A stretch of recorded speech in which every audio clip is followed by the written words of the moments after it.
5,00,000 വാച്ചും 1,000 രൂപയുടെ വാച്ചും കാണിക്കുന്നത് ഒരേ സമയം തന്നെയാണ്. ഈ 2 പേർക്കും 24 മണിക്കൂർ ഒരു ദിവസത്തിൽ ഉണ്ടാവുകയും 1 കോടി രൂപയുടെ കാർ ഓടിച്ചാലും 5 കോടി രൂപയുടെ കാർ ഓടിച്ചാലും ലക്ഷ്യസ്ഥാനത്തിലേക്ക് എത്താനുള്ള വഴിയും ദൂരവും ഒന്ന് തന്നെയായിരിക്കും എന്നതാണ് സത്യം. താമസിക്കുന്ന വീട് ചെറുതായാലും വലുതായാലും അനുഭവിക്കുന്ന ഏകാന്തത ഒന്ന് തന്നെയാണ്. ബിസിനസ് ക്ലാസ്സിൽ യാത്ര ചെയ്താലും ഒരു സാധാരണ സീറ്റിലിരുന്ന് യാത്ര ചെയ്താലും വിമാനം തകരുമ്പോൾ താഴേക്ക് പതിക്കുന്നത് ഒരുപോലെയായിരിക്കും. ആ താഴ്ചയുടെ അകലവും ഒന്ന് തന്നെയായിരിക്കും.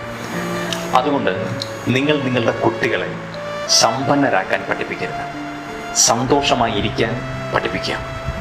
ഉപകരണങ്ങൾ കൊണ്ടുള്ള സന്തോഷത്തേക്കാൾ ഉണർവുള്ള ബന്ധങ്ങൾ കൊണ്ട് സന്തോഷം കണ്ടെത്താൻ പഠിപ്പിക്കുക.